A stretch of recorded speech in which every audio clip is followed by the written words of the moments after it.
प्रभु के प्रत्येक अवतार का कोई कारण होता है। महागणाधिपति के मयूरेश्वर अवतार का कारण था दुराचारी असुर सम्राट सिंधु का अंत। असुर राज चक्रपाणि और उनकी पत्नी उग्रा वो पुत्र प्राप्ति के लिए सूर्य देव की तपस्या कर रहे थे। तपस्या करते करते रानी उग्रा से ऐसी भूल हुई जिसके कारण उनकी तपस्या का जो फल शुभता लाने वाला था वो दूषित हो गया। क्षमा महाराज, क्षमा। तपस्या करते करते अचानक मुझे क्षणिक आभास हुआ जैसे सूर्य देव के स्थान पर स्वयं आप हूँ, किंतु ये उचित नहीं है। रानी उग्रा सूर्य देव के तेज से प्रभावित थी और सूर्य देव की कृपा भी उन पर हुई, किंतु जो विचार दोष रानी उग्रा से हुआ था उसका परिणाम तो समस्त संसार को भुगतना था। उनकी कोप में बालक रूप में कुटिलता और दुष्टता का पर्याय ही पनप रहा था। प्रिय, स्वामी, आप कुशल तो हैं? स्वामी, असहनीय पीड़ा हो रही है। रानी की कोख में जो बालक पल रहा था उसका तेज भी उसी तेज के समान था जिससे रानी प्रभावित हुई थी, जो अब उनकी पीड़ा का कारण बन रहा था। बस प्रिय, कुछ दिनों का ही कष्ट है, उसके बाद हमारा ये पुत्र आपकी कोख में नहीं हमारी गोद में होगा। जो जन्म के पूर्व ही मुझे इतना कष्ट दे रहा है वो कहीं मेरे दोष का दंड तो नहीं? दंड ही है जिसे पाकर माँ को भी सुख का अनुभव ना हो, वो दंड ही है। नहीं देवी नहीं, अपने संतान के प्रति मन में ऐसे बुरे विचार मत लाइए।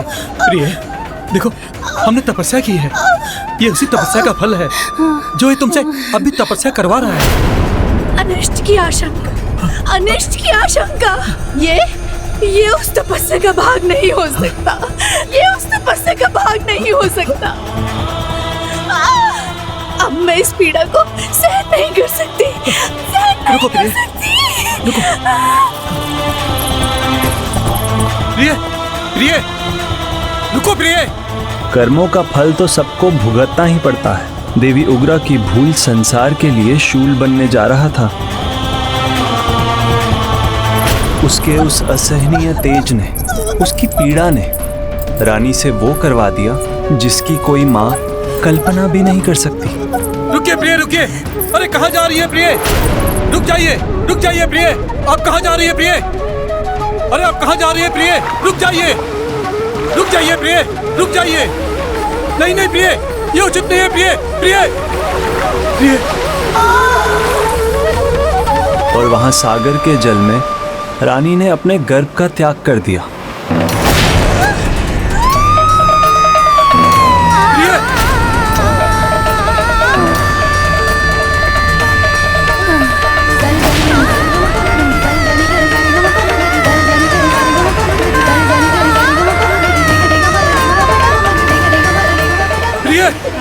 प्रिय, स्वामी, ये क्या हो गया स्वामी? शांत हो जाओ प्रिय।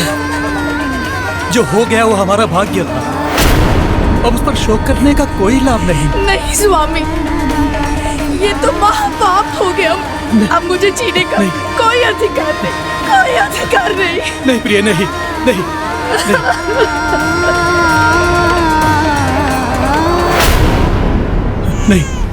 नहीं, शिशु का क्रंदन।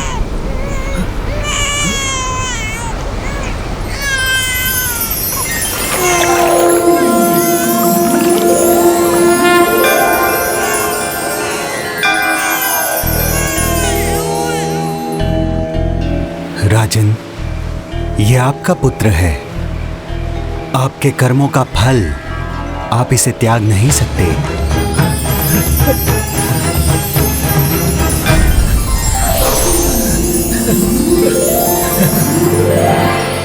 धन्यवाद समुद्रदेव।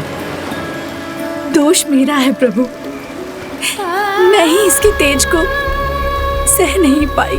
हाँ देवी उग्रा, इसमें सूर्य देव का अपार तेज है, किंतु माता पिता होने के कारण यह आपका कर्तव्य है कि इसका उचित मार्गदर्शन हो और ध्यान रहे कि इसका तेज व्यर्थ ना होने पाए। अवश्य समुद्रदेव, आपका यह सुझाव हमारे लिए आदेश के समान है। प्रभु, एक और विनती है मेरी। आपने मेरी संतान की रक्षा कर मुझे महापाप करने से बचाया है। अब आप ही इसे इसका उचित नाम देने की कृपा करें। समुद्र में इसका जन्म हुआ है, इसलिए इसका नाम होगा सिंधु।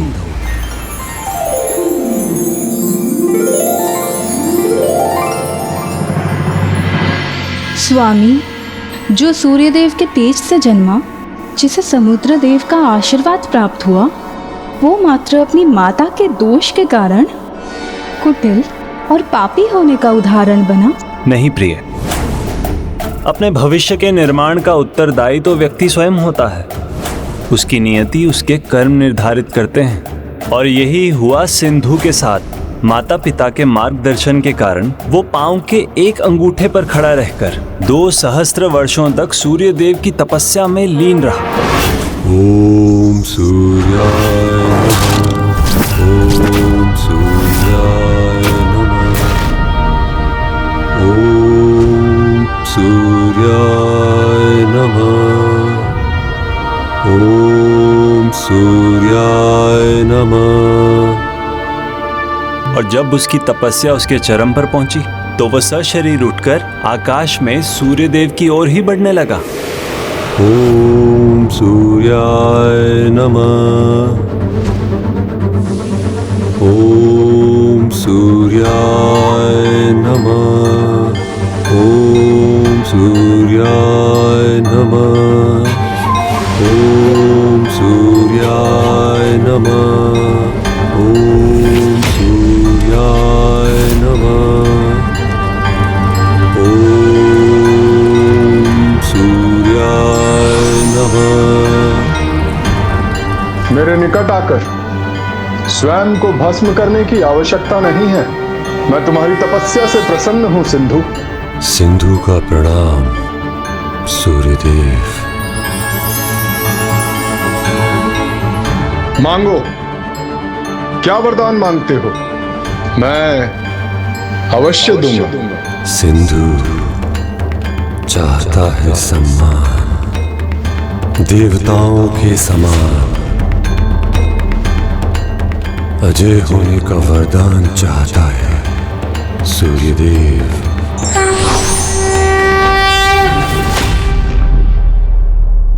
अजय होने के लिए मैं तुम्हें 3 बूंद अमृत से भरा ये कलश प्रदान करता हूं, जिसे केवल तुम अपने कंठ में धारण कर सकते हो। इसके प्रभाव से ना कोई देवता, ना नाग, ना गंधर्व, ना मानव, ना कोई जीव, ना जंतु, कोई नहीं, ना दिन में, ना संध्या, ना ही रात्रि में, अर्थात कोई भी किसी भी समय तुम्हारा वध नहीं कर सकेगा।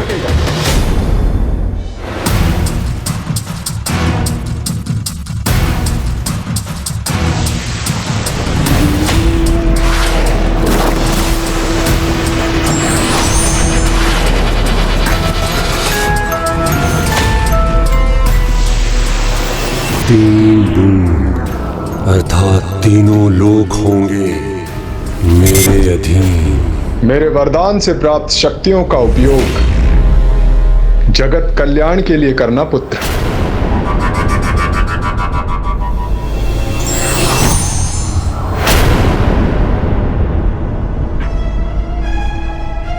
सम्मान, वरदान, भगवान, 3 शब्द मुझे पूर्ण करेंगे। दिव्य तेज तो जन्म से ही प्राप्त है, और अब अपने इस वरदान से मैं बनूंगा भगवान। अब एक और थे ऋषि गौतम और देवी अहिल्या, भगवान के प्रति अपनी अटूट आस्था के कारण जो अच्छाई और धर्म का विस्तार करने का प्रयास कर रहे थे। और दूसरी ओर था दुष्टता का पर्याय सिंधु, जो अपने तेज और शक्ति के उन्माद में दुष्टता का ही विस्तार करने लगा। अपने आप को भगवान घोषित कर उसने तीनों लोकों पर अपना अधिकार कर लिया। फिर धीरे धीरे उसने सभी प्रभु भक्तों को अपनी भक्ति करने पर विवश कर दिया, और जिन्होंने ये स्वीकार नहीं किया उन्हें उस दुष्ट ने मृत्युदंड दे दिया। तीनों लोकों पर विजय पाकर वो सभी से अपनी पूजा भी करवाने लगा। भगवान सिंधु की, भगवान सिंधु की, भगवान सिंधु की। तब देवताओं के अनुरोध पर मैं उसे रोकने गया।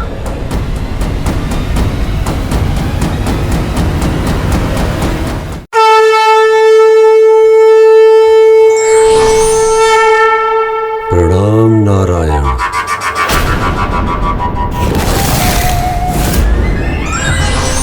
हो गया सम्मान जितना होना था। अब सिंधु के साथ युद्ध में अपमान ही होगा नारायण। वरदान की शक्ति से इतने उत्साहित हो सिंधु, या वास्तव में मेरा सामना करने का साहस भी रखते हो? मेरा साहस सह नहीं सकेंगे नारायण।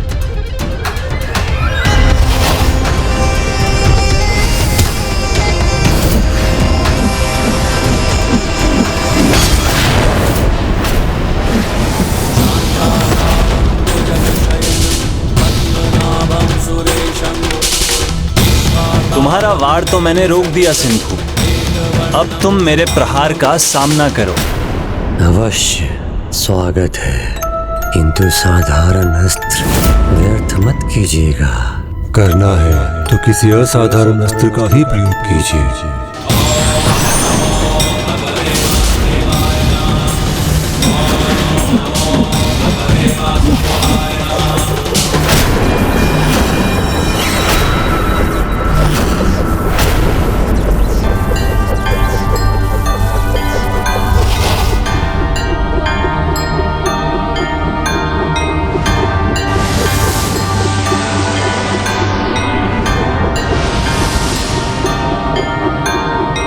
ये कैसे संभव है?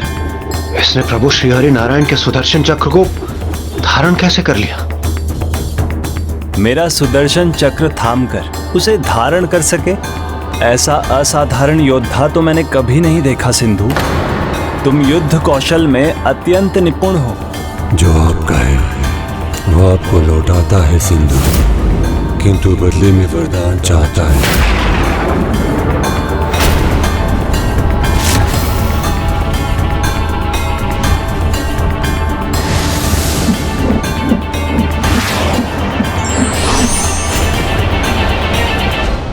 उचित है, जो चाहते हो वो मांग लो। वास कीजिए मेरे नगर में, रक्षा कीजिए उसकी। उचित है, किंतु ऐसा तभी तक होगा जब तक तुम मेरा या मेरे किसी स्वरूप का अपमान नहीं करोगे। स्वीकार है मुझे। तथास्तु। स्वामी, ये क्या किया आपने? आपको तो उस अधर्म के उपासक का अनुचित उद्देश्य ज्ञात था, फिर भी आपने उसे उसके नगर की रक्षा करने का वरदान दिया। दुष्टता का अति विश्वास सिंधु जैसे दुष्टों को ऐसे वरदान मांगने को प्रेरित करता है जिसके वो योग्य भी नहीं होते। फिर वही वरदान उसका काल बन जाता है, किंतु उसके काल का आगमन अभी नहीं हुआ था। वो जिस पथ पर चल रहा था वो उसे उसके काल के मुख में ही ले जाने वाला था। उस दुष्ट ने सभी ऋषि मुनियों और भक्तों को आतंकित कर उसे ऐसे ही यज्ञों की अनुमति दी थी जिसमें उसके नाम की आहुति दी जाए, किंतु ऋषि गौतम ये सुनने के लिए तैयार नहीं थे। अब एकमात्र वही शेष थे जिन्होंने सिंधु को चुनौती देने का साहस किया।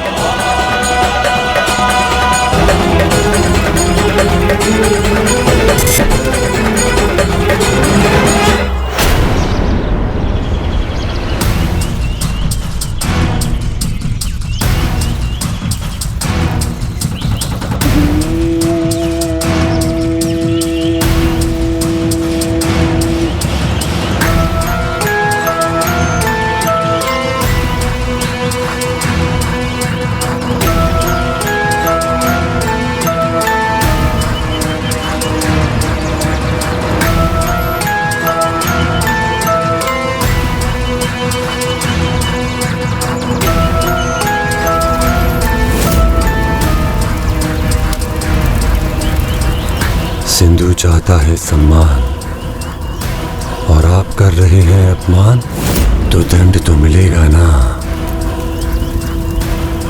देवता नहीं, मैं ही तुम्हारी रक्षा कर सकता हूँ, इसलिए अब आहुति भी मेरे नाम की होगी। बोलो ओम सिंधुराय नमः। ओम सूर्यदेवाय नमः। ओम श्री सूर्यदेवाय नमः।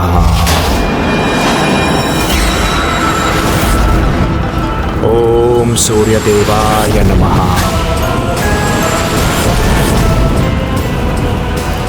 जो ना समझे उसे समझाना आता है सिंधु को। अब ये यज्ञ भी रुकेगा और शीश भी झुकेगा भगवान सिंधु के सामने। प्रभु महागणाधिपति के नाम पे जो यज्ञ मैंने आरंभ किया है, उसमें तुम कोई भी विघ्न नहीं डाल सकोगे सिंधु। उसमें तुम कोई भी विघ्न नहीं डाल सकोगे सिंधु। विघ्न भी डालूंगा और वो बुझाएं भी विलग कर दूंगा जो भगवान सिंधु का अपमान करेंगी।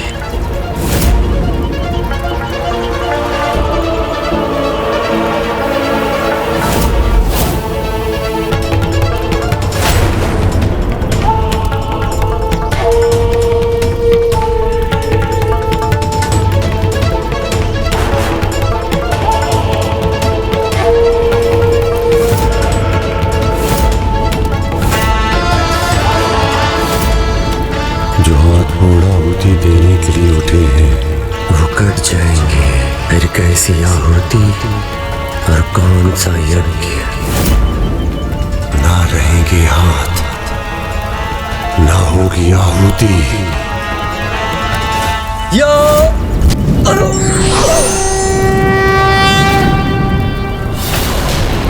ओम नमस्ते गणपतये त्वमेव प्रत्यक्षं तत्त्वमसि त्वमेव केवलं कर्तासि त्वमेव केवलं धर्तासि त्वमेव केवलं कौन है जिसने तिनके से पहाड़ गिराने का प्रयास किया है? अलविदं ब्रह्मासि अवानुचानमवशिष्यम्।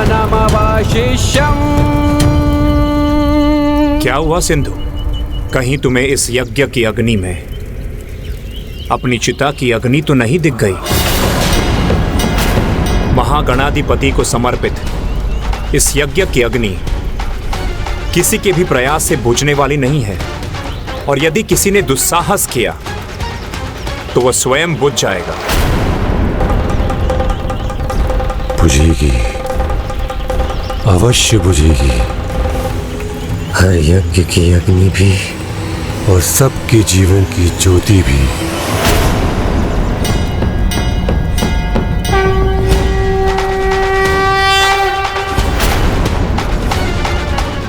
केवल वही बचेगा जो मेरा नाम जपेगा, मेरे नाम की आहुति देगा, मेरी पूजा करेगा।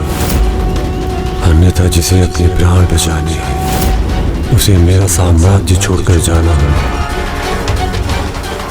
ये मैंने क्यों कहा या किसी ने कहलवाया? साम्राज्य अवश्य तुम्हारा है, किंतु जीवा भी मेरी, शब्द भी और भगवान भी मेरे हैं। कोई अन्य उनका स्थान नहीं ले सकता। असत्य को सत्य मानना भगवान के भक्तों को शोभा नहीं देता, इसलिए मैं ये कदापि नहीं करूंगा। तो उसके लिए तुम्हारे साम्राज्य से बाहर भी जाना पड़े तो मैं अवश्य जाऊंगा। जाओ, किंतु कहां जाओगे? तीनों लोकों में मेरा ही साम्राज्य है। त्रिसंध्या क्षेत्र जो तीनों लोकों से परे है, वहां तुम्हारा क्या, किसी का भी अधिकार नहीं। मरघट का चुनाव मरने से पहले स्वयं कर लिया। अच्छा है, बहुत अच्छा है।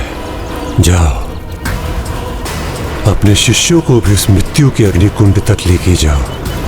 जिस किसी ने भी मेरे नाम का स्वाहा नहीं कहा, मैं उसे स्वाहा कर दूंगा।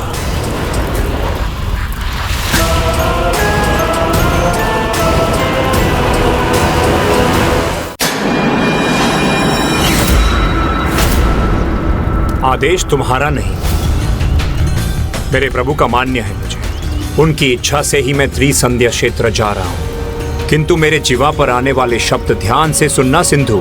ये इस ऋषि की वाणी है जो मात्र और मात्र अपने ईश्वर में विश्वास रखता है। इसलिए चेतावनी देता हूं सिंधु, अहंकार और क्रोध के विष का घोल जो तुम बना रहे हो वही एक दिन तुम्हारा विनाश करेगा, तुम्हारा विनाश करेगा, तुम्हारा विनाश करेगा।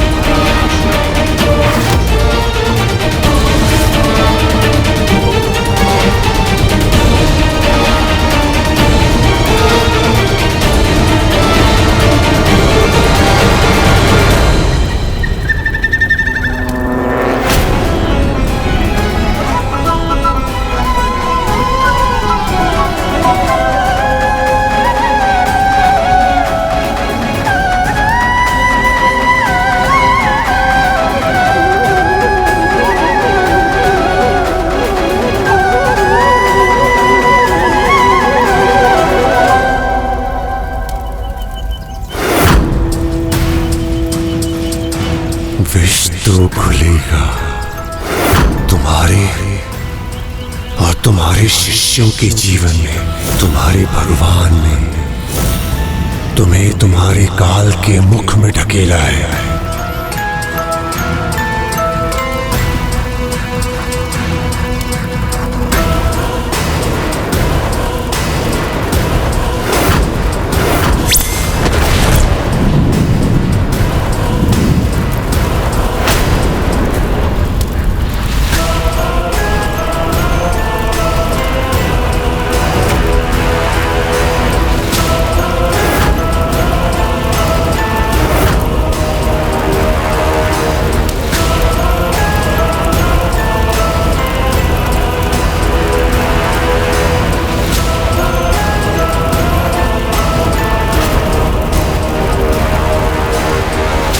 यदि इस दुष्ट सिंधु का प्रकोप इसी प्रकार बढ़ता रहा और ऐसे ही सभी के यज्ञ को और उस यज्ञ से समर्पित होने वाली आहुति को रोकता रहा, तो हमें पुष्टि कैसे प्राप्त होगी? फिर हमें देवता कौन स्वीकार करेगा? निराशा भरी रात में भी आशा की चिंगारी छिपी रहती है। हमें उसी चिंगारी से भक्ति और धर्म की ज्योति जलानी है। जिस प्रकार ऋषि गौतम के यज्ञ की अग्नि में प्रकट होकर प्रभु संकट मोचक महागणाधिपति ने जैसे उनकी रक्षा की, वैसे ही वो सिंधु से हमारी भी रक्षा करेंगे। किंतु गुरुदेव, यदि हमने छिपकर यज्ञ किया तब भी उस दुष्ट सिंधु को ज्ञात हो ही जाएगा और वो हमारे यज्ञ में बाधा उत्पन्न करने अवश्य आएगा। इस प्रकार हम महागणाधिपति जी का आवाहन कैसे करेंगे? यज्ञ और पाठ नहीं कर सकते, किंतु प्रभु महागणाधिपति के आवाहन के लिए संकष्टी व्रत तो रख सकते हैं, क्योंकि इस व्रत की शक्ति यज्ञ के समान होती है।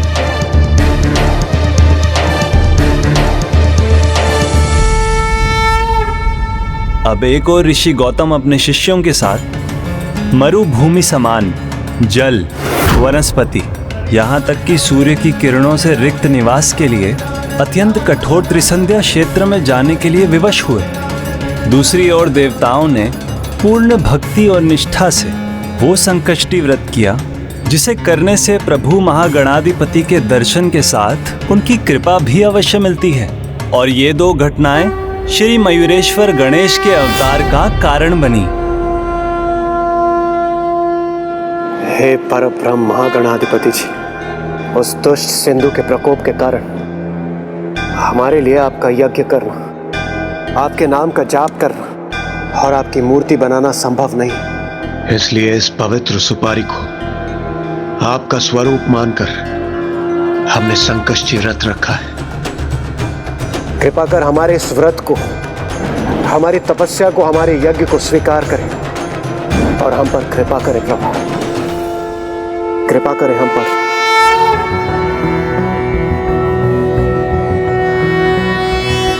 नमस्ते ब्रह्म रूपाय विष्णु रूपाय ते नमः। नमस्ते रुद्र रूपाय करि रूपाय ते नमः। विश्वरूप स्वरूपाय नमस्ते ब्रह्मचारिणे भक्तप्रियाय देवाय नमस्तुभ्यं विनायक ॐ सिद्धिबुद्धिसहिताय महागणपतये नमः।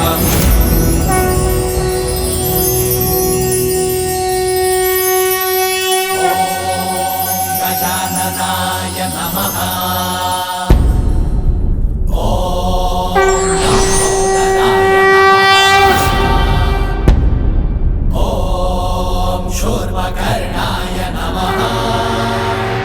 आप सभी के भक्ति भाव और व्रत से मैं प्रसन्न हुआ।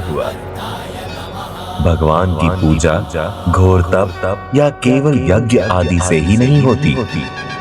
मन को भक्ति से भरकर प्रभु को स्मरण करना ही पर्याप्त होता है।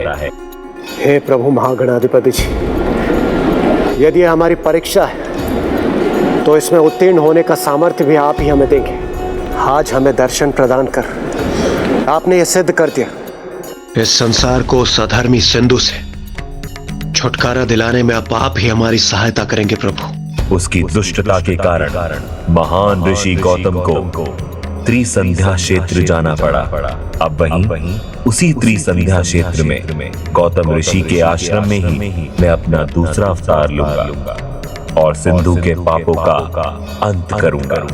किंतु प्रभु त्रिसंध्या क्षेत्र में ही क्यों? क्योंकि जहां भक्त है भगवान भी वहीं रहते हैं। संभल कर,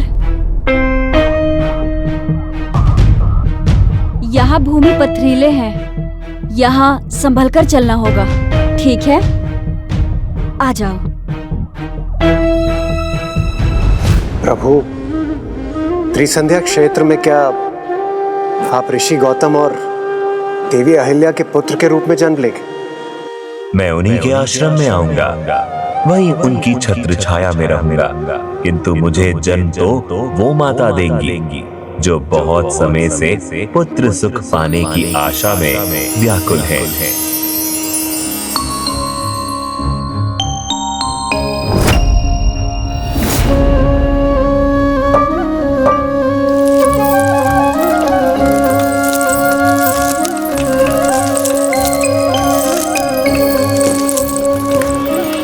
मुझे वो जन्म देंगी जो बड़े उत्साह से मेरी प्रतीक्षा कर रही हैं। जगत जननी देवी पार्वती।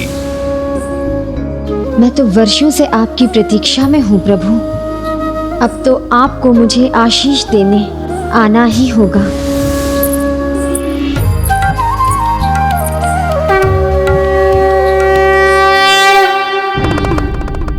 प्रभु, प्रभु, प्रभु,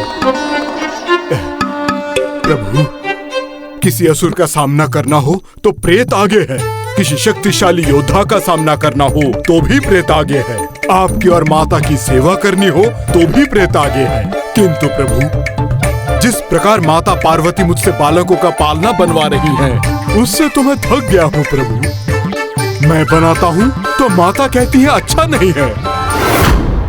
प्रेत जी, माता, पालने को अच्छे से सुसज्जित कीजिए। जो आज्ञा माते। किंतु प्रभु, कैलाश में तो बालक है ही नहीं, फिर व्यर्थ में पालने क्यों बनवा रही है माता? क्या होने वाला है प्रभु? माता ये सब क्यों करवा रही है?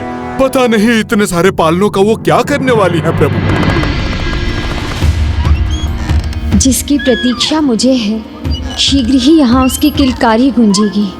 और एक बात और प्रभु, जब मैं पालने बनाकर थक जाता हूँ तो मुझसे खिलौने भी बनवाती हैं। मुझे माता की चिंता हो रही है प्रभु। प्रेत जी, हाँ? मुझे ऐसे नहीं, मुझे अति सुंदर खिलौने चाहिए। शीघ्रता कीजिए। प्रभु, जितने खिलौने मुझे आते थे मैंने बना दिए, पर वो कहती हैं और बनाओ, इससे उत्तम बनाओ। अब क्या बनाऊं और किसके लिए बनाऊं प्रभु? जी भर के अपनी ममता का आनंद लूंगी मैं, मन भर के खेलूंगी उसके साथ। प्रभु, मैं जब भी अपने शिष्यों को शिक्षा देने का कार्य कर रहा होता हूँ प्रभु, तो माता आश्रम में पहुंचकर उन्हें पकवान खिलाती है, उनका दुलार करती है। इससे मेरा कार्य अधूरा रह जाता है प्रभु।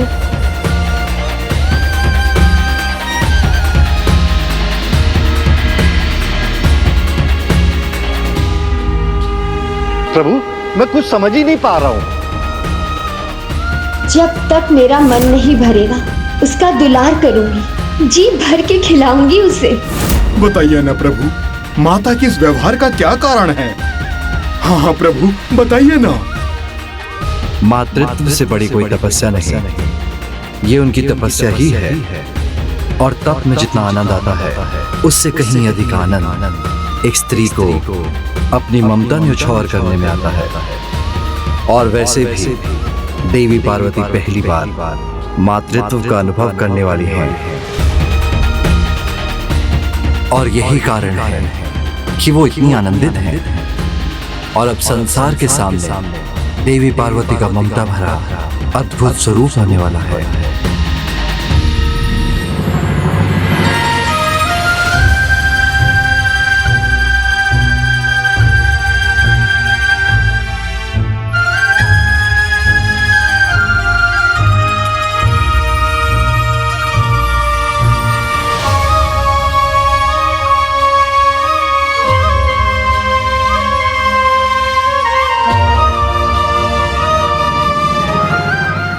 ऋषि गौतम अपने शिष्यों के साथ मरुभूमि समान जल, वनस्पति, यहाँ तक कि सूर्य की किरणों से रिक्त निवास के लिए अत्यंत कठोर त्रिसंध्या क्षेत्र में जाने के लिए विवश हुए।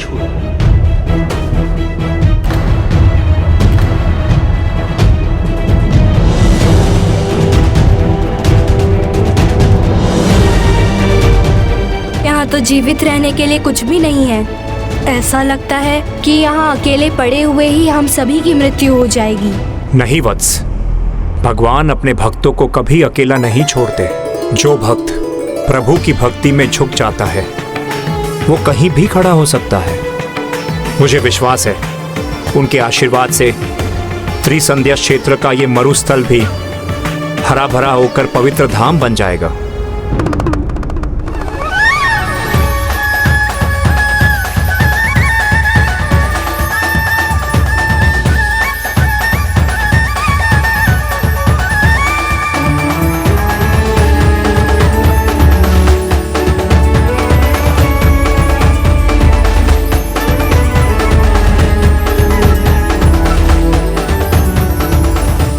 भैया देखिए, मैंने आपके लिए क्या बनाया है। अब तो आपको आपकी बहन की इच्छा पूर्ण करनी ही होगी।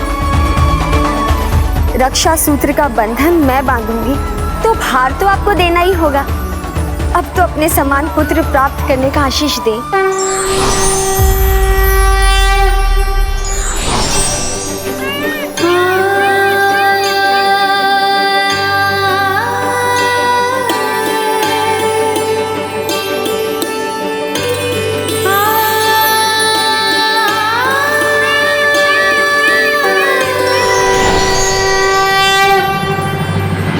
प्रणाम महागणाधिपति जी।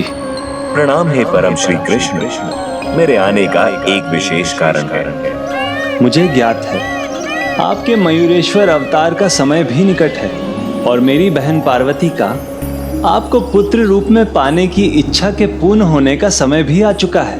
किंतु इसके लिए आपको उन्हें त्रिसंध्या क्षेत्र में जाने के लिए प्रेरित करना होगा, जहाँ उन्हें ऋषि गौतम और देवी अहिल्या के आश्रम में आश्रय लेना होगा। स्वामी, इस कुटिया की तो कोई आवश्यकता ही नहीं थी। उत्साह में एक कुटिया अधिक बन गई है। देवी, प्रभु इच्छा के बिना कुछ नहीं होता। इसमें भी अवश्य उनकी इच्छा है। लीलाधारी तो सब मुझे बुलाते हैं, किंतु प्रभु आपकी लीला तो अद्भुत है, अतुलनीय है। आश्रय पाने से आसरा देने की ये यात्रा अनोखी होगी, क्योंकि जगत पिता महादेव और जगत जननी ऋषि गौतम और देवी अहिल्या का आश्रय लेकर उनका ही आसरा बनेंगे। जब आपने लीला रच ही दी तो मेरा कृष्ण तत्व उसे पूर्ण करने में भला पीछे कैसे रह सकता है? और जब भक्त भक्ति और सेवा से अपना कर्तव्य निभाए तो फिर भगवान को भी तो अपने भक्त को सुरक्षा और समृद्धि दोनों प्रदान करने चाहिए।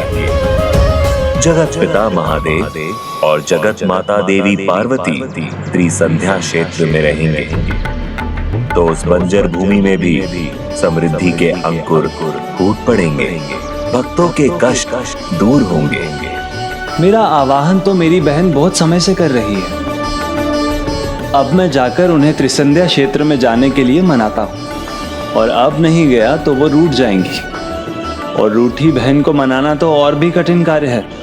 अवश्य प्रभु परम श्री कृष्ण, मैं चाहता हूँ कि आप शीघ्रता करें जिससे मैं उनका पुत्र बनकर जन्म ले सकूं।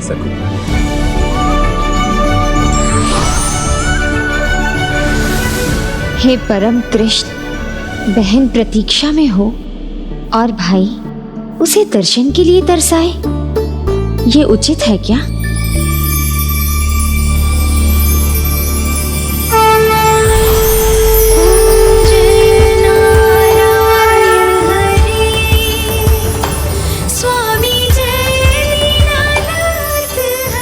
नहीं बहन, आपके हाथ अब मुझे सिर्फ आशीर्वाद देने के लिए ही उठने चाहिए। अच्छा, पहले तो मुझसे इतनी प्रतीक्षा करवाई और अब मीठे बोलों से बहला रहे हैं। चलिए तो शीघ्र मेरी इच्छा पूर्ण कीजिए। अंतर्यामी है आप, तो आपको तो मेरी इच्छा ज्ञात होगी ही। ज्ञात होने पर भी उसे समझना कठिन है। मेरे जैसी संतान चाहिए आपको। आपको संतान रूप में पाने की इच्छा क्यों नहीं होनी चाहिए मुझे?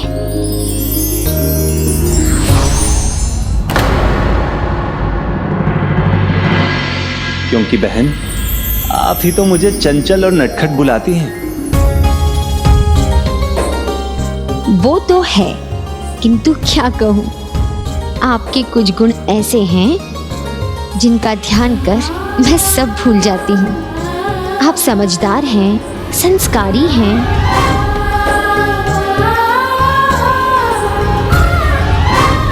अब आपकी ये इच्छा तभी पूर्ण होगी जब आप मेरी इच्छा पूर्ण करने का आशीष देंगे। भ्राता हूँ, अपनी बहन को किसी कष्ट में कैसे देख सकता हूँ। मैं आपको आशीष देता हूँ। मेरे तत्वों से परिपूर्ण आपको एक संतान की प्राप्ति होगी, जिसकी बाल लीलाएं अद्भुत होंगी।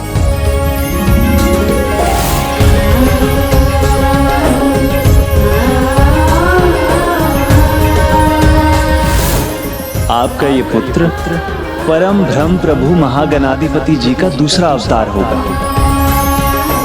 जिनका नाम होगा मयूरेश्वर। मयूरेश्वर, मयूरेश्वर।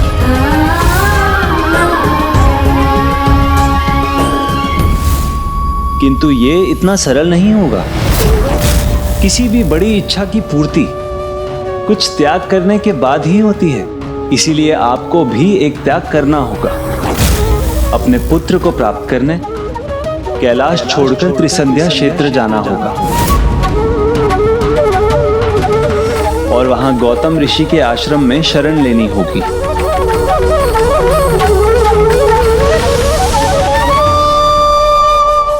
आश्रम तो तैयार हो गया देवी।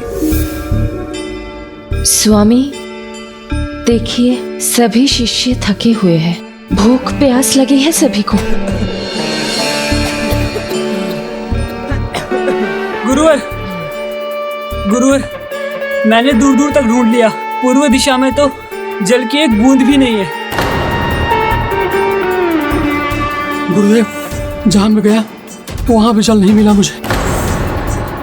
किंतु स्वामी, जल तो जीवन का आधार होता है ना। पेड़ पौधे प्राण वायु है, इनके बिना जीवन तो असंभव है।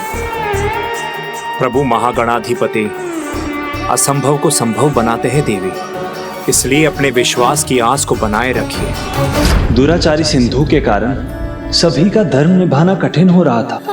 उसी दुष्टता के कारण ऋषि गौतम जैसे भक्त को त्रिसंध्या क्षेत्र जाने के लिए विवश होना पड़ा था, जहां उनका और उनके शिष्यों का जीवन दूभर हुआ। किंतु जैसे ही आपके और जगत पिता महादेव के चरण वहां पड़ेंगे, वो स्थान एक पावन धाम बन जाएगा जहां प्रभु महागणाधिपति जी के अगले अवतार का जन्म होगा।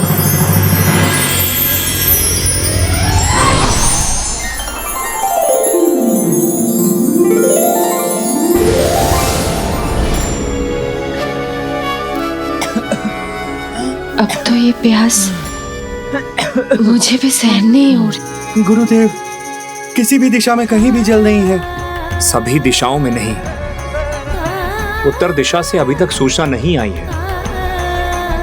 हमें अपने विश्वास को जगा कर रखना होगा वत्स। गुरुदेव, जल की एक बूंद भी नहीं है। दुष्ट सिंधु ने हमें यहाँ आने तो दिया क्योंकि उसे ज्ञात था कि यहाँ जीवित रह पाना भी असंभव के समान है। क्षमा करें गुरुदेव, परंतु जहाँ जल की आवश्यकता हो वहाँ विश्वास क्या कर सकता है? विश्वास पर्वत हिला सकता है वत्स। धरती की अतल गहराई से जल निकाल कर ला सकता है। मुझे पूर्ण विश्वास है प्रभु ने हमें यहाँ भेजा है तो हमारा ध्यान भी रखेंगे। हमारी भूख प्यास मिटाने के लिए यदि माता अन्नपूर्णा को भेजना पड़े तो वो भी कर सकते हैं।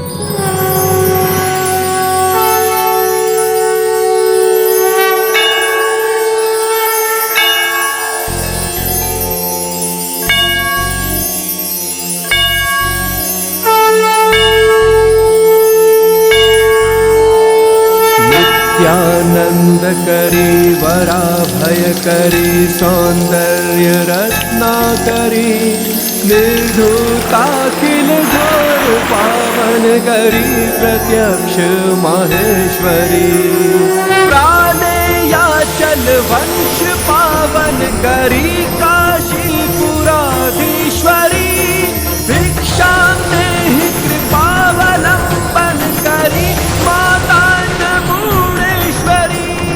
गुरुदेव, गुरुदेव, गुरुदेव, जल लाया हूँ।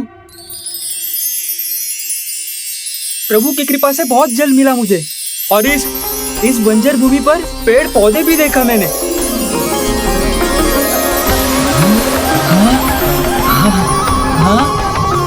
अद्भुत, सर्वथा अद्भुत। ये तो चमत्कार हो गया। बंजर धरती भी हरी भरी हो गई गुरुदेव। स्मरण रखिए शिष्यों, जब विश्वास होता है तो स्वयं भगवान आशीर्वाद देने के लिए आ जाते हैं।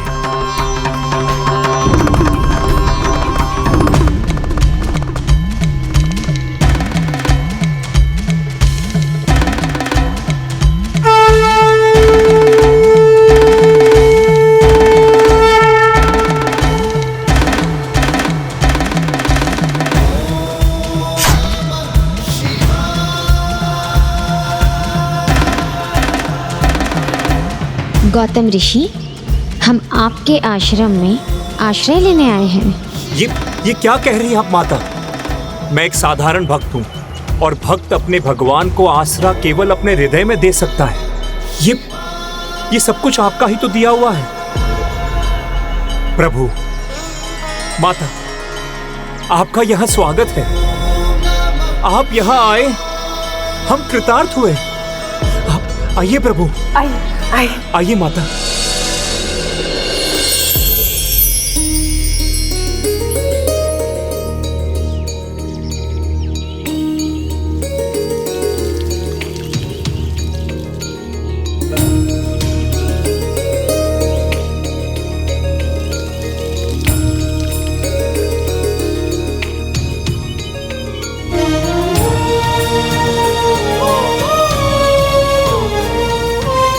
माता,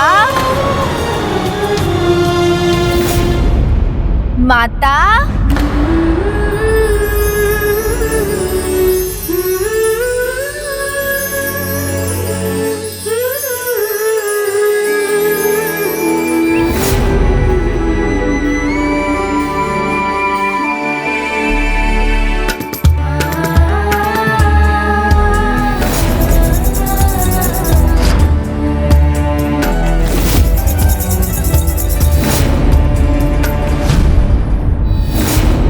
इस प्रकार समय बीतता गया और देवी पार्वती त्रिसंध्या क्षेत्र में प्रभु महागणाधिपति जी के जन्म की प्रतीक्षा में व्याकुल हो रही थी। और वहीं स्वयं को भगवान घोषित करने वाले महापापी सिंधु का आतंक संसार में बढ़ता जा रहा था।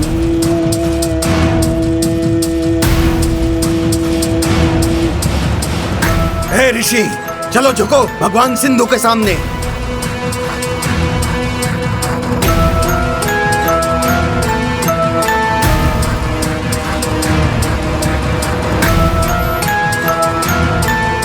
जो शीश भगवान के सामने झुकना चाहिए वो इस असुर के सामने कदापि नहीं झुकेगा।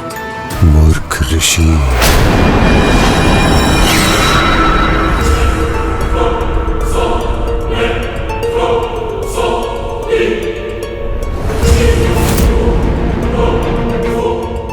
मुझ पर विश्वास तभी होगा जब तुम्हारी सांस रोकूंगा।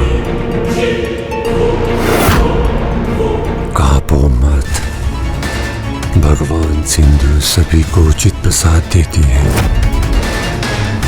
लेकर जाओ। जिसने भी ओम सिंधु सराय का जाप नहीं किया उसे मिलेगा प्रसाद, और उससे भी पेट नहीं भरा तो डाल दो। ऋषिवर, ऋषिवर, उठिए, उठिए ऋषिवर, उठिए, संभालिए। प्रणाम ऋषिवर। ऋषिवर, आपको उस दुष्ट के आतंक से मुक्ति मिल गई। हाँ गुरुदेव, और दंड भी, शेष जीवन त्रिसंध्या क्षेत्र में बिताने का दंड। प्रभु महादेव और माता पार्वती के आगमन से त्रिसंध्या क्षेत्र भी स्वर्ग समान हो गया है। आप यहाँ सर्वथा सुरक्षित हैं।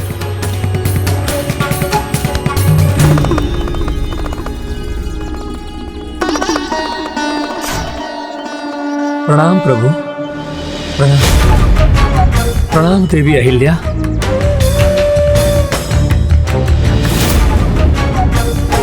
यह अवश्य उस सिंधु के दुष्टता का परिणाम है। स्वामी, कब तक धरतीवासियों को उस दुष्ट सिंधु का आतंक सहन करना होगा? कब आएंगे हमारे रक्षक हम सबकी रक्षा करने के लिए? माता, प्रभु परम श्री कृष्ण ने मुझे यही आशीष दिया था कि मेरे त्रिसंध्या क्षेत्र आने पर स्वयं परम ब्रह्म महागणाधिपति मेरे पुत्र के रूप में आएंगे और वो सिंधु का आतंक ही नहीं उसका भी अंत करेंगे। किंतु इतना समय हो गया, पता नहीं प्रभु के मन में क्या है। वो अपना ये आशीष कैसे पूर्ण करेंगे?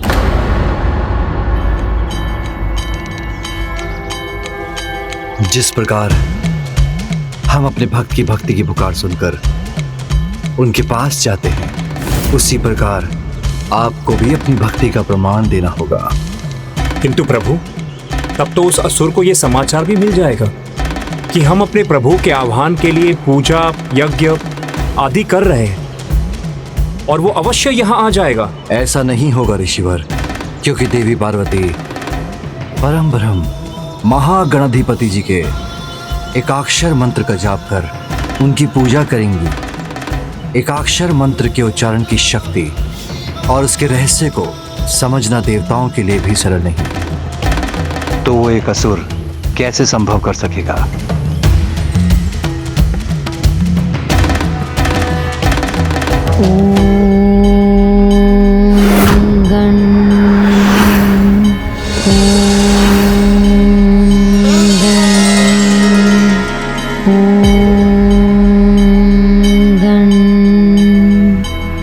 एक और देवी पार्वती निरंतर जाप में लीन थी, तो दूसरी ओर देवी अहिल्या देवी पार्वती का ध्यान रख रही थी, और ऐसा 12 वर्षों तक चलता रहा।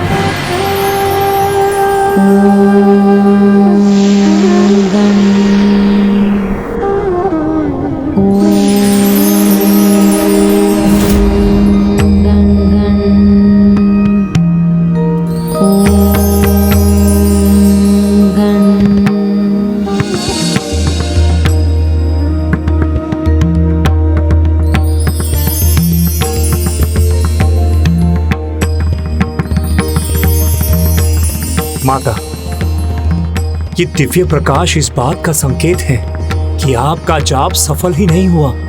अभी तो प्रभु के आगमन का समय हो चुका है।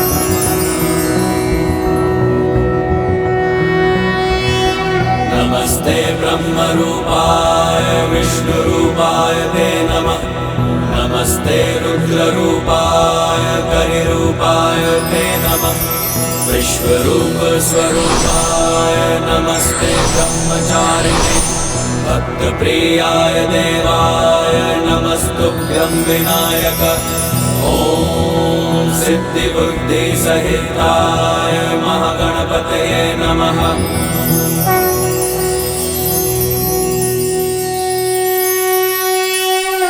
हे परम ब्रह्म प्रभु महागणाधिपति जी, पार्वती का प्रणाम स्वीकार कीजिए।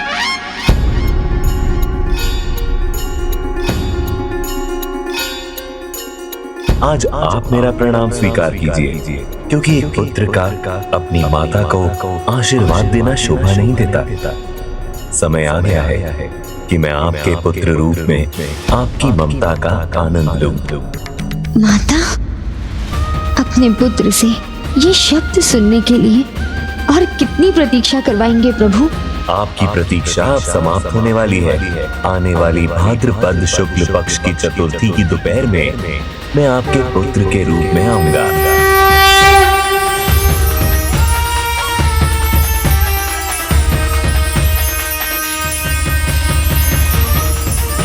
आने वाली भाद्रपद शुक्ल पक्ष की चतुर्थी की दोपहर में मैं आपके पुत्र के रूप में आऊंगा।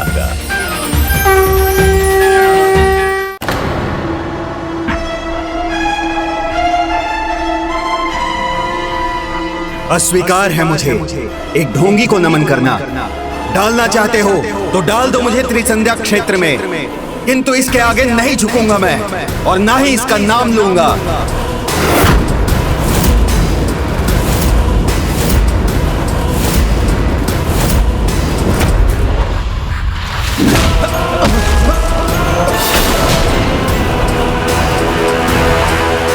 चाहे तुम कुछ भी कर लो, मैं नहीं झुकूंगा। नष्ट होगा, कष्ट मिलेगा तो भ्रम नष्ट होगा। जानोगे, मानोगे, भगवान मुझे।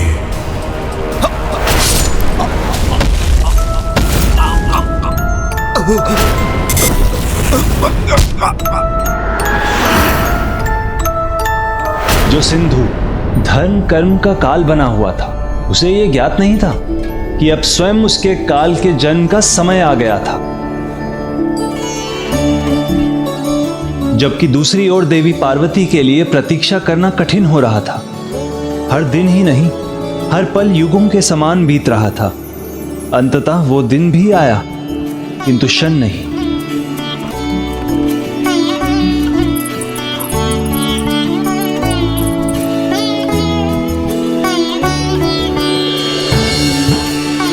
इतने शुभ दिन की भोर में भी सभी आश्रम वासी निद्रा में लीन क्यों हैं? कुछ भी हो, मैं तो अपने पुत्र के आगमन की, उसके स्वागत की उचित तैयारी करूंगी।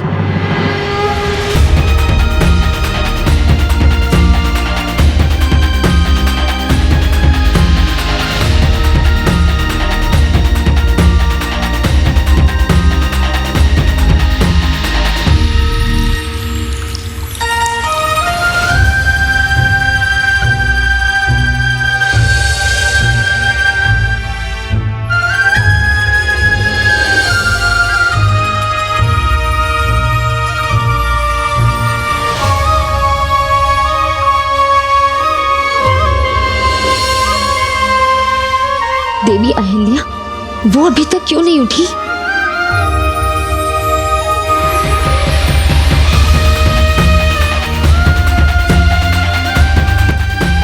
माता, क्या हुआ माता? कुछ चाहिए आपको? आपको स्मरण नहीं है क्या? आज भाद्रपद शुक्ल चतुर्थी है। जाइए, शीघ्र सबको उठाइए। आज का दिन निश्चिंत होकर निद्रा की गोद में रहने के लिए नहीं है। माता, आप चिंता मत करिए।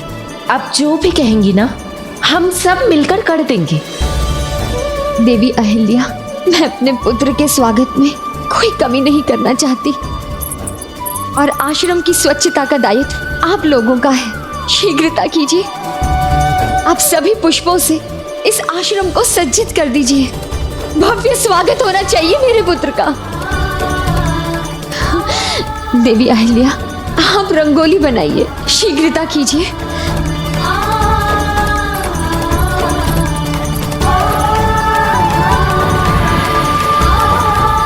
प्रतीक्षा का जब फल मिलने वाला होता है तो ऐसी ही स्थिति होती है। माता का व्याकुल होना स्वाभाविक है।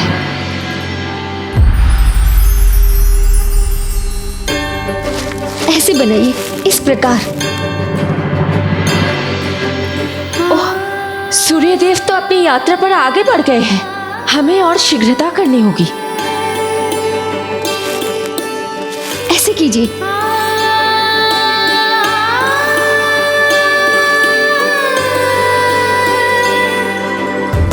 माता माता माता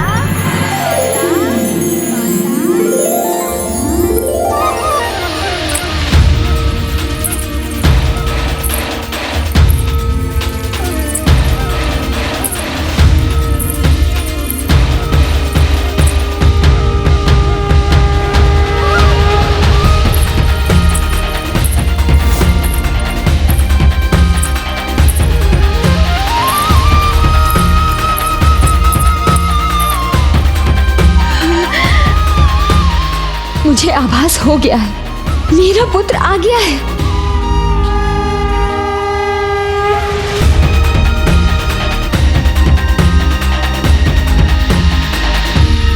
माता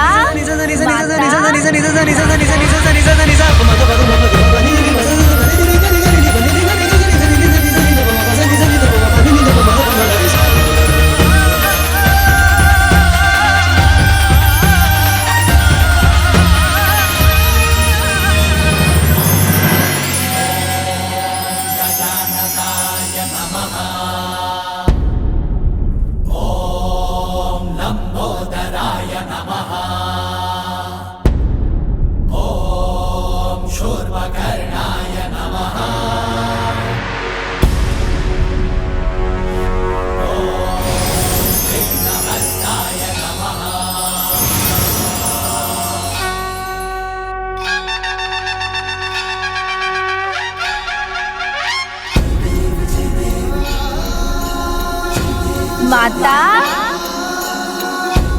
पुत्र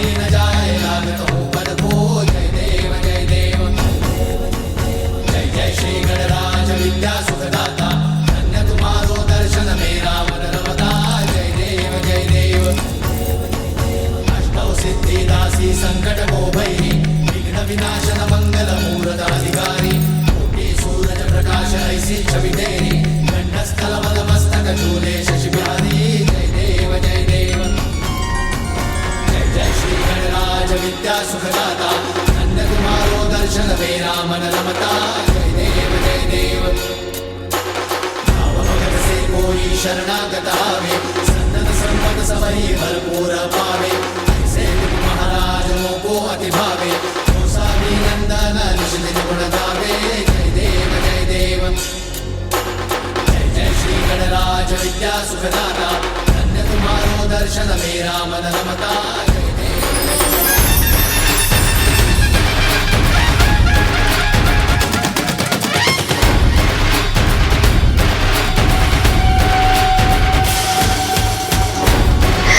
पुत्र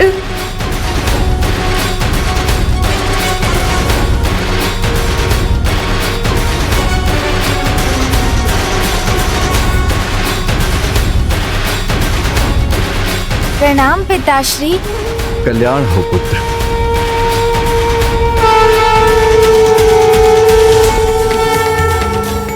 अद्भुत, हमारे पालनहार आ गए। सिंधु से हमारे रक्षा करने वाले आ गए।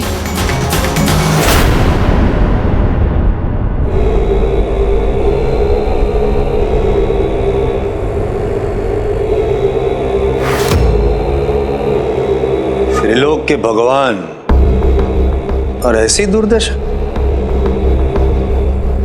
रुकिए देवर्षि नारद, शब्दों का जाल बुनिए किंतु सत्य कहिए। दुर्दशा मेरी नहीं इनकी हो रही है। सत्य को आप भी पहचानिए, मानिए कि क्या ऐसे साधारण जीवों पे कष्ट करके क्या लाभ प्राप्त होगा जब वहां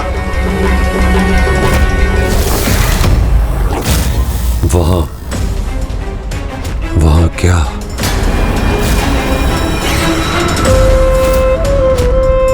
वहां कहां?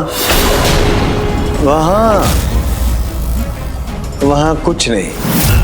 यदि मैंने कुछ कहा तो मैं ही संकट में पड़ जाऊंगा। संकट नहीं, घोर संकट होगा यदि सिंधु को आपके मुख से सत्य नहीं सुनाई देगा। जो छिपा लिया है भय से, नहीं कहा वो कहिए। जब कुछ कहा नहीं तब भी आप इतने क्रोधित हो रहे हैं। यदि मैंने कुछ कह दिया तब तो मेरे प्राण ही ले लेंगे आप। नहीं, मुझे क्षमा कीजिए त्रिलोकनाथ, आज्ञा दीजिए त्रिलोकनाथ। रुकिए,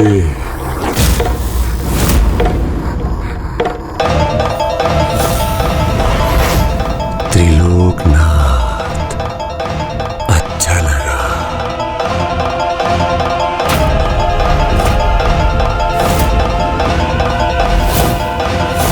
भगवान सिंधु का सम्मान आपके मुख से अच्छा लगा। चिंता छोड़िए, त्रिलोकनाथ हूं आपका, आपकी रक्षा भी करूंगा। उचित, अति उचित। मैं शत्रु नहीं मित्र हूं तो मेरी रक्षा तो आपको करनी ही चाहिए। किंतु त्रिलोकनाथ, कर्तव्य मेरा भी है, क्योंकि मित्र आप भी हैं मेरे। तो एक चेतावनी दे दूं आपको, यदि आपकी आज्ञा हो तो। चेतावनी? कैसी? किसको लेकर? काल, काल, आपके काल ने जन्म ले लिया है। आपके काल ने जन्म ले लिया है।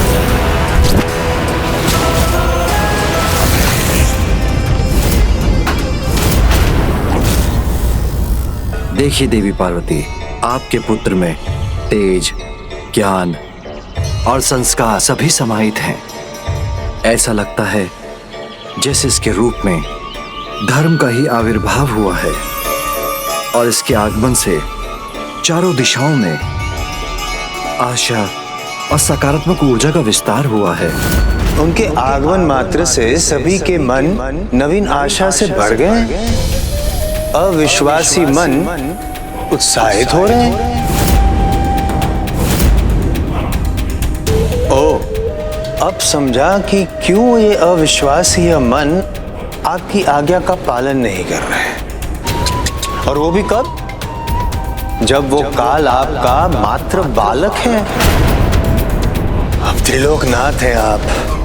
इतना ज्ञान तो आपको भी है कि जब एक छोटा पौधा बड़ा पेड़ बन जाता है तो उसकी जड़ें इतनी शक्तिशाली हो जाती है कि उसे उखाड़ फेंकना कठिन हो जाता है। जड़ों को जलाना सिंधु जानता है। आप बस उसका नाम बताइए, कौन है वो? महादेव, महादेव, महादेव और माता पार्वती के पुत्र।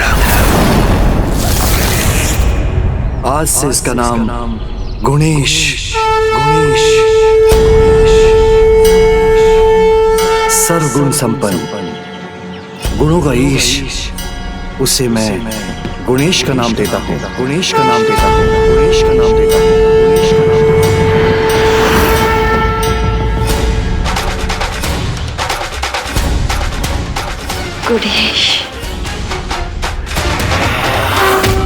हमारा पुत्र गुणेश गुणेश गुणेश जो अपने गुणों से अधर्म का नाश करेंगे। त्रिसंध्या क्षेत्र में उनका जन्म हो चुका है। तो अंत भी वही होगा। महादेव पुत्र पार्वती नंदन गुणेश की जय। महादेव पुत्र पार्वती नंदन गुणेश की जय। महादेव पुत्र पार्वती नंदन गुणेश की जय। महादेव पुत्र पार्वती नंदन गुणेश की जय। सिंधु अपने काल का भी काल है देवर्षि, काल का भी काल। त्रिलोकनाथ, नारद आपसे जाने की आज्ञा चाहता है, किंतु जाते जाते कुछ कहना भी चाहता है। त्रिलोकनाथ हैं आप, अधिक विचार करने की आपको क्या आवश्यकता? त्रिलोकनाथ को क्या करना है, कब करना है, कैसे करना है, कितना करना है, ये तो सब पता है। त्रिलोकनाथ हैं आप, त्रिलोकनाथ को क्या करना है, कब करना है, कैसे करना है, कितना करना है, ये तो सब पता है। चाहता तो मैं वो हूँ जो आपने कहा, बड़ा हो वो पौधा, उससे पहले ही उसे कुचल दूंगा, मिटा दूंगा उसे। अधर्म को धर्म के आगे झुकना ही पड़ता है।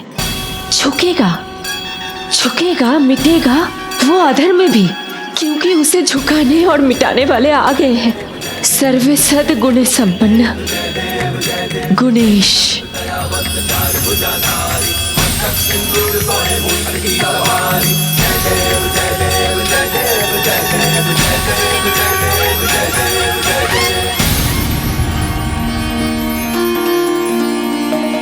मेरा पुत्र, दृष्टि हटती ही नहीं है तुम्हारे मुख से। मुख तो देखो, जैसे भोर की शीतल लालिमा दमक रही हो। भोला भी दिख रहा है और समझदार भी। मेरा गुणेश, पुत्र गुणेश, माता अहिल्या और गौतम ऋषि को जाकर प्रणाम करो। प्रणाम माता अहिल्या। पुत्र, माता से तो मिल लिए, अब हमें भी कृतार्थ कर दो। जाओ। प्रणाम गुरुदेव।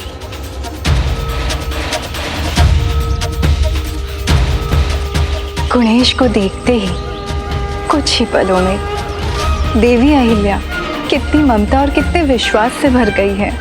विश्वास वो नहीं जो कुछ ही पलों में हो जाए, विश्वास तो वो है जो एक पल के लिए भी ना डगमगाए। ये आप क्या कह रहे हैं स्वामी? क्या देवी अहिल्या का विश्वास डगमगाने वाला है? ये नहीं बताना चाहते तो इसका उत्तर तो दीजिए। आपके परम भक्त देवर्षि नारद सिंधु के पास क्यों गए? उसे गुणेश के आविर्भाव को लेकर चेतावनी क्यों दी? देवर्षि नारद जो भी कहते हैं उसके पीछे कोई ना कोई कारण अवश्य होता है। उनके शब्दों में जगत का कल्याण ही छिपा होता है। और ये भी सत्य है, संसार में जो भी घटित होता है उसका कोई ना कोई निमित्त होता ही है। और यहाँ देवर्षि ही सिंधु और उसके सहयोगियों के अंत के आरंभ के निमित्त बने हैं। छोटा सा तिनका भी गले की फांस बन जाता है। संकट तो ये छोटा बालक भी बन सकता है सिंधु। स्वयं जाना उचित नहीं, पहले देखना होगा, आंकना होगा। ये बालक कर क्या सकता है?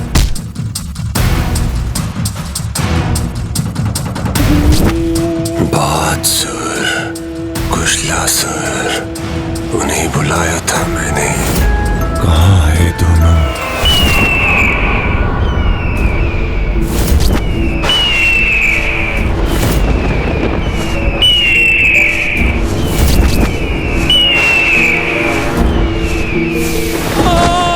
बचाओ मुझे, छोड़ दो, जाने दो।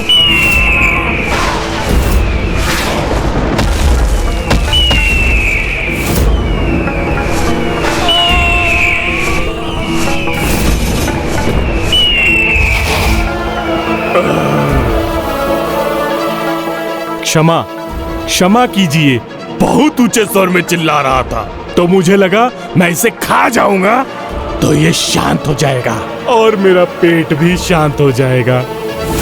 क्षमा करें, बाज असुर का प्रणाम स्वीकार करें। प्रभु त्रिलोकनाथ सिंधु। विष्टंती कुशलासुर कहाँ है?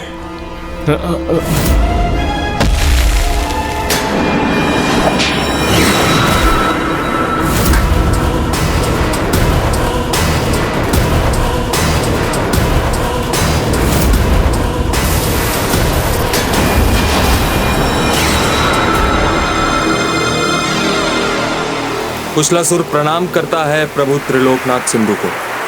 आपके चरणों में पड़ा था, मुझे लगा आपका प्रसाद है प्रभु। मुझे भूख लगी थी तो आपका प्रसाद समझकर ग्रहण कर लिया। तुम दोनों की भूख तो कभी न मिटने वाली भूख है। तो कृपा कर हमें बताएं, किसको आहार बनाकर हमारी भूख मिटाने के लिए बुलाया है आपने? बताइए प्रभु, किसे डसना है मुझे?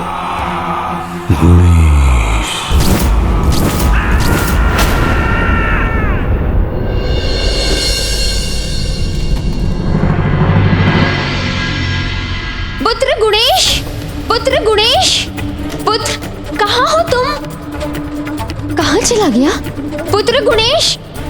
माता क्या हुआ माता? क्या हुआ माता? पता नहीं मेरा पुत्र कहाँ चला गया है। अभी तो उसने आश्रम को ठीक से जाना भी नहीं है, कहाँ पर क्या है उसे पता ही नहीं। फिर भी इतनी भोर में भला कहाँ चला गया है मेरा पुत्र? माता चिंता मत करिए, गुणेश बहुत गुणी है, समझदार है। यहीं कहीं होंगे, हम सब मिलकर ढूंढ लेंगे उसे। गुणेश! बिना माँ को बताए तुम कहाँ चले गए हो पुत्र? अभी तो आए हो और अभी से अपनी नटखट बाल लीला कर मुझे सताने भी लगे।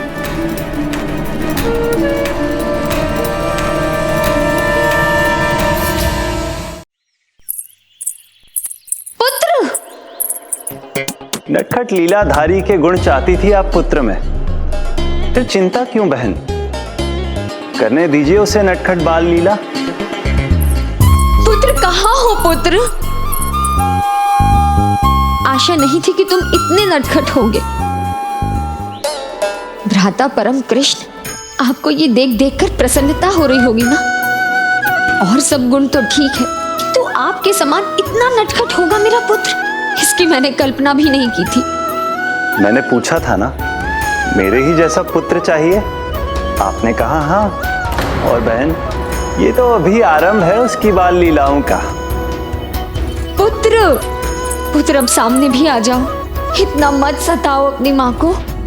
माता! पुत्र!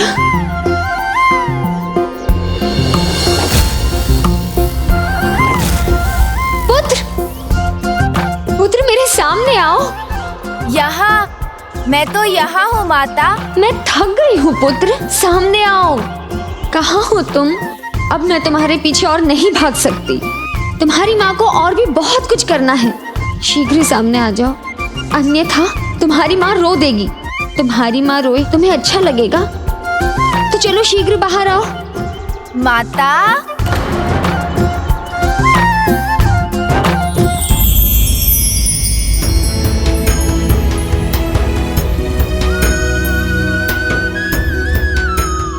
ये क्या कर रहे थे तुम पुत्र?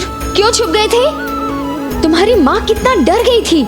मैं तो यही हूँ माता, देखिए आपकी आज्ञा का पालन भी कर रहा हो।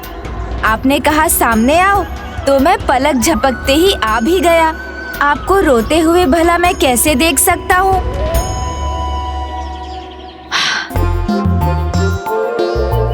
देखिए, पूरे आश्रम में इनकी ढूंढ मची है और गुणेश जी तो यहाँ है अपनी माता के पास। अब कोई पूछे इनसे कहाँ थे ये? हाँ, भोर होते ही कहाँ नदारद हो गए थे तुम, बिना किसी को बताए? वो माता, मैं कुछ कहते नहीं बन रहा है ना? अर्थात कुछ बहाना ढूंढा जा रहा है गुणेश जी। नहीं नहीं, बहाना क्यों ढूंढेंगे मेरे गुणेश? सभी बालकों में श्रेष्ठ बालक है मेरे गुणेश। आप सभी देख लेना, अवश्य इनके जाने के पीछे कोई ना कोई कारण होगा। पुत्र, बता दो सबको, कहाँ थे तुम? बोलो पुत्र। माता, मैं आपके लिए ये लाने गया था और पिताश्री के लिए ये बेलपत्र।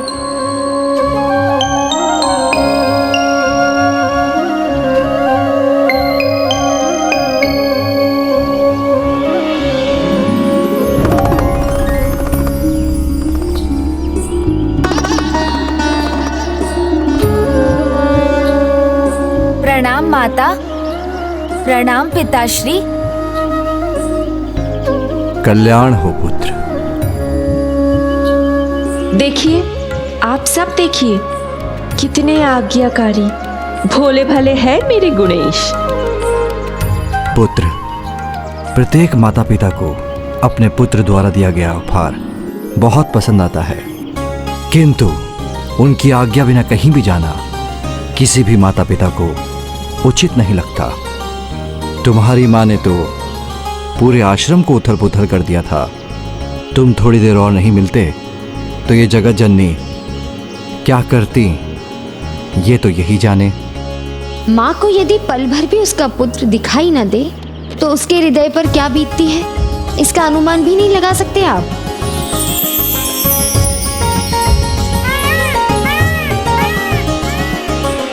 पुत्र, आज जो हुआ सो हुआ, किंतु आज के बाद तुम्हें 3 नियमों का पालन करना है। कैसे नियम माता? नियम 1, मुझे बिना बताए तुम कहीं नहीं जाओगे। जी माता।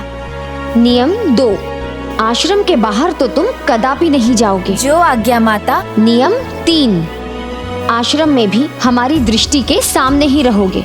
उचित है माता, मुझे आपके सभी नियम स्वीकार हैं, किंतु ये तो बताइए, इस आश्रम में मैं खेलूं किसके साथ? गुणेश, आश्रम में इतने बालक हैं, उनके साथ। किंतु माता, मुझे तो कोई भी बालक दिखाई नहीं दे रहा है। रुको, रघु, श्याम, सुंदर, तृप्ति, बाहर आओ सब। कहाँ हो?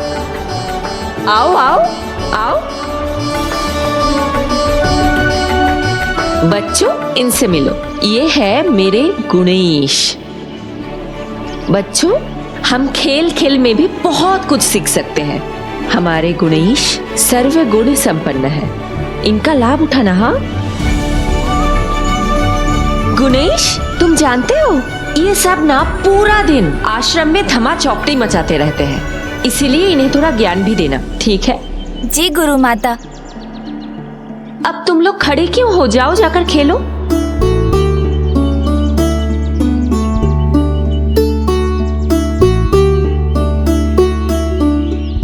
अच्छी संगत से ही अच्छे गुण आते हैं। गुणेश का साथ पाकर आश्रम के बच्चों में भी सुधार होगा।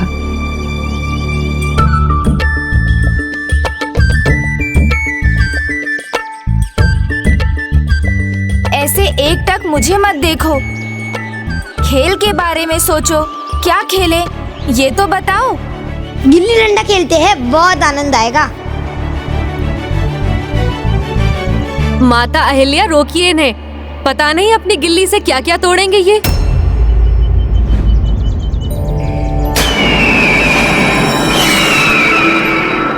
नहीं नहीं, नियम नहीं तोड़ सकता मैं, इसलिए गिल्ली डंडा तो नहीं खेल सकते। गिल्ली तो दूर चली जाती है, आश्रम से बाहर गई तो उसे लाने जाना पड़ेगा। और माता का दूसरा नियम है कि आश्रम के बाहर नहीं जाना है। कितना समझदार है हमारा गुणेश। आशा है गुणेश के गुणों का प्रभाव आश्रम के दूसरे बालकों पर भी होगा। चलो तो पिट्ठू खेलते हैं। नहीं नहीं, उसमें आहत हो सकते हैं।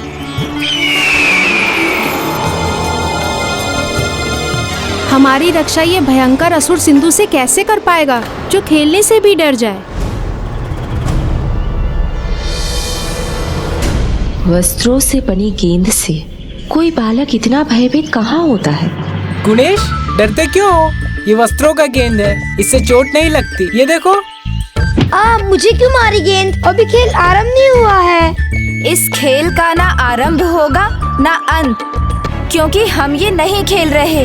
आहत मैं होऊंगा और पीड़ा माता को होगी, और माता को कष्ट में मैं नहीं देख सकता। गुणेश को अपनी माँ का इतना ध्यान है।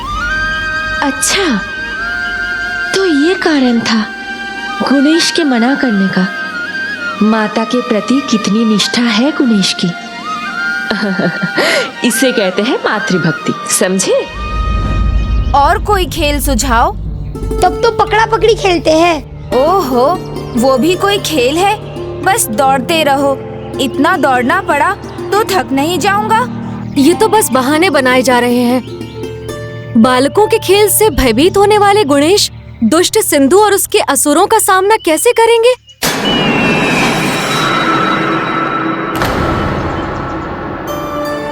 चिंता मत करिए माता, संदेह करना तो इनका स्वभाव है। मैं बताऊं, बहुत अच्छा खेल है। हम सब छुपन छुपाई खेलते हैं और गुणेश को भी अच्छा खेलना आता है। आज भोर में अपनी माता के साथ खेल रहे थे। हाँ, वाह वाह, बहुत अच्छा सुझाव है। ना भाग दौड़, ना आहत होने का डर, और छिपने के बहाने विश्राम भी हो जाएगा। उत्तम नहीं, सर्वोत्तम। लो, खेल में कोई बालक थकावट से डरता है भला? हाँ, गुणेश थोड़े आलसी लगते हैं। हाँ। चुप रहो, तुम लोग कुछ भी मत बोलो। हमारे गुणेश आलसी हो ही नहीं सकते। हाँ, ऐसा हो सकता है कि उन्हें भाग दौड़ के खेल में मन ही न लगता हो। आश्रम के बहुत कार्य शेष है। जाइए, वस्त्र की धुलाई कीजिए। स्मरण रहे, एक भी वस्त्र मैला नहीं रहना चाहिए। और आप अन्न सुखाइए। जाइए। देवी अहिल्या, मैं गुणेश में आपके विश्वास की सराहना करती हूँ, किंतु अभी इनसे कुछ कहने का क्या लाभ? गुणेश का आगमन तो अभी अभी हुआ है और उसमें सबका विश्वास जागने में थोड़ा समय तो लगेगा ना। माता, दिव्यता की परीक्षा नहीं होती, आभास होता है, और वही आभास विश्वास जगाता है। मुझे अपने गुणेश पर पूरा विश्वास है, जो समय आने पर उन्हें सही प्रमाणित करेंगे। सिंधु और उसके सभी असुरों का अंत करेंगे। आश्रम भी निकट है और गुणेश का अंत भी।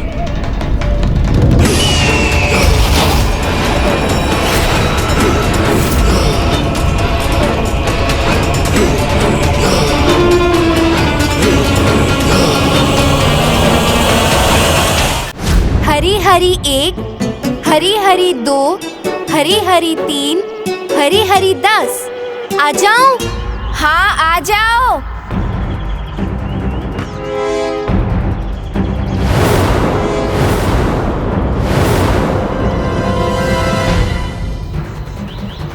इन 3 बालकों में तो वो नहीं, तो कहाँ है मेरा आखेट गुणेश?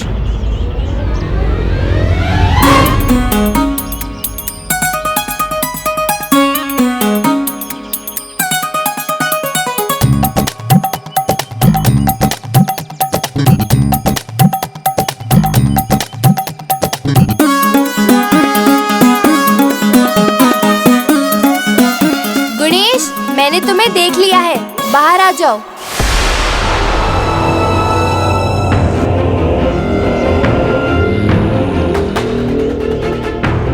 तो ये है वो बालक, इस पर मेरा आघात भी होगा और ये मेरा आहार भी बनेगा। श्याम, रघु, सुंदर, सब बाहर आ जाओ। गुणेश, सबसे पहले मैंने तुमको देखा था, अब हम छिपेंगे और तुम ढूंढोगे। नहीं नहीं, मुझे कहाँ देखा तुमने? मेरे पेट को देखा था, इसलिए मैं नहीं ढूंढूंगा। अच्छा जी, तो तुम्हारा पेट क्या तुम्हारे शरीर से अलग है? देखो गुणेश, बहाना मत बनाओ, खेलना है तो अच्छे से खेलो।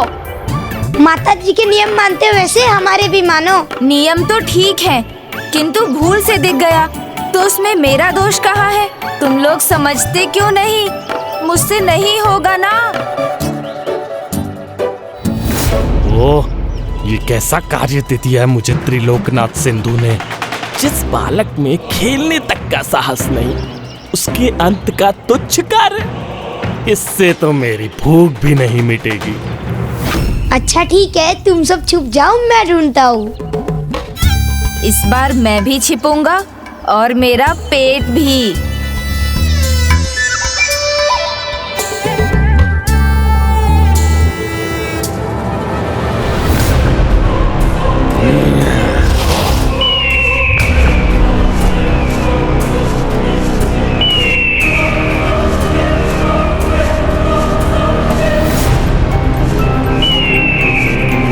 हरिहरी 1, हरिहरी 2, छुप गए सभी, मैं ढूंढने आ रहा हूँ।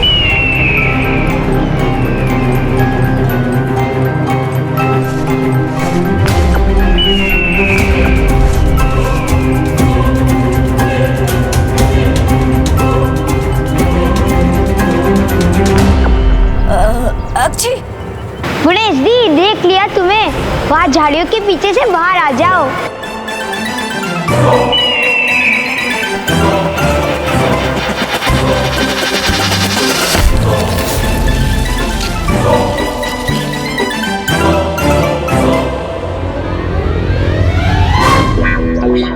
चिंता मत करो, कोई मूषक होगा।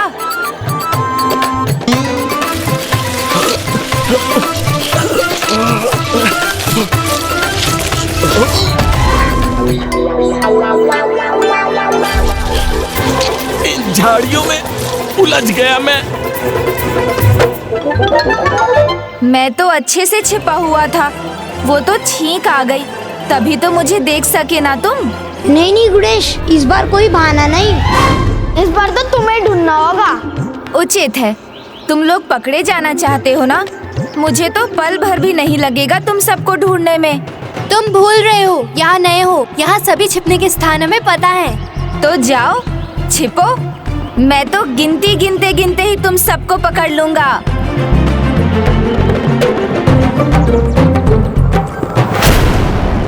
बहुत हुई आंख में चोली, यही अवसर है। बस आंखें बंद और तुम कुल। अब सीधा त्रिलोकनाथ सिंधु के सामने ले जाकर तुम्हें अपने पेट में डालकर खिलखिलाऊंगा। हरी हरी 1, हरी हरी 2,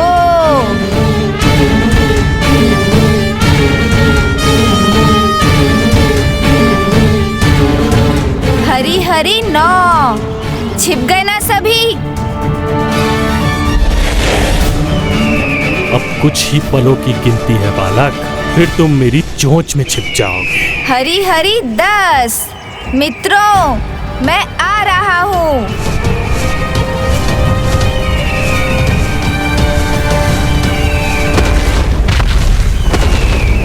ओहो, तृप्ति, तुम तो कढ़ाई में मिठाई बनी हुई हो। बाहर आ जाओ, कहीं भूल से कोई तुम्हें खा ना जाए। रघु, गौ माता तुम्हें घास समझ ले, इससे पहले घास के ढेर के पीछे से निकल आओ। ओहो, श्याम और सुंदर, अन्न से भरी बोरी बनना चाहते हो क्या? कोई उठाकर ले जाएगा तो? या कहीं माता अहिल्या ने तुम्हें भंडार घर में बंद कर दिया तो? चलो शीघ्र बाहर आओ।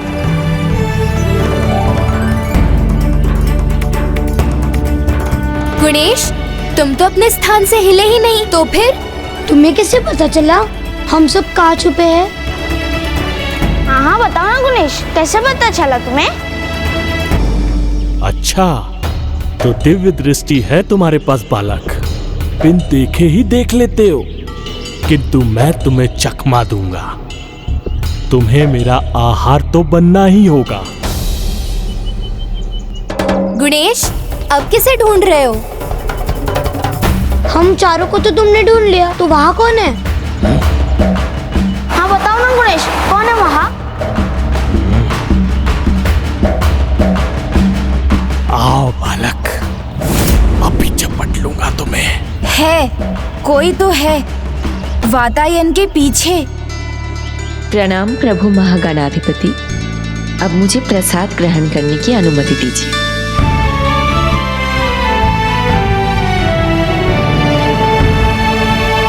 कौन है वहाँ गुणेश? माता अहिल्या है, छिप छिप कर लड्डू खा रही है। मेरे हाथों में लड्डू है, ये गुणेश को कैसे ज्ञात हुआ?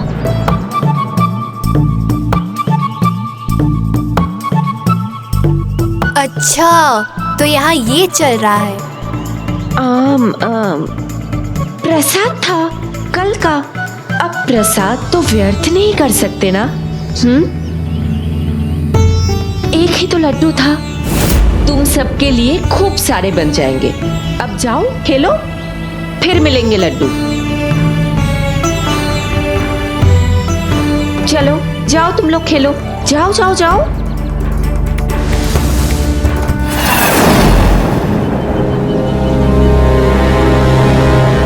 मुनेश, तुमने लड्डू दिखाकर मेरी भूख जगा दी और लड्डू मिला भी नहीं।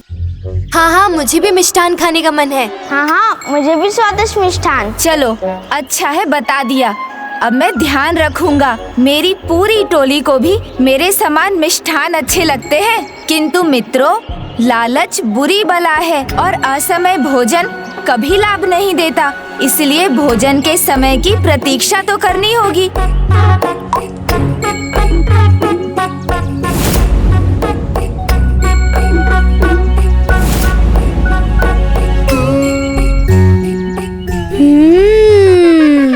आनंद आ गया। क्या था ये जिसे खाकर रघु आनंदित हो गया?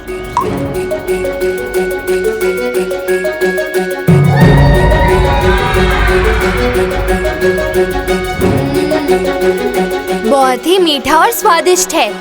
इस बार जो गिरेगा वो मैं खाऊंगा।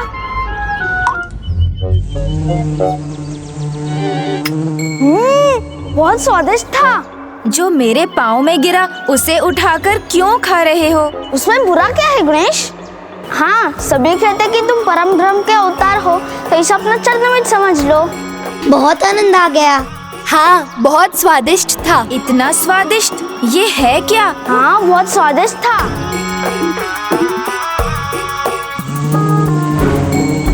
मधु?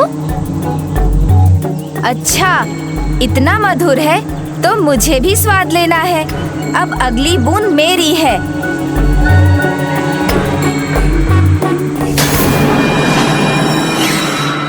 अब तुम्हें मधु का नहीं, मधुमक्खियों के डंक का स्वाद मिलेगा बालकों। गिर रहा है। लगता है गणेश तुम्हारे भाग्य में मधु नहीं है। नहीं नहीं, गिरेगा, अवश्य गिरेगा। थोड़ा धैर्य रखो। पता है, धैर्य से शक्ति बढ़ती है और धैर्य का फल सदैव मीठा होता है। मुझे ज्ञात था, गुणेश इन सब के साथ खेल भी रहा है और खेल खेल में ज्ञान भी दे रहा है। मुझे अभी जाकर माता पार्वती को ये बात बतानी चाहिए।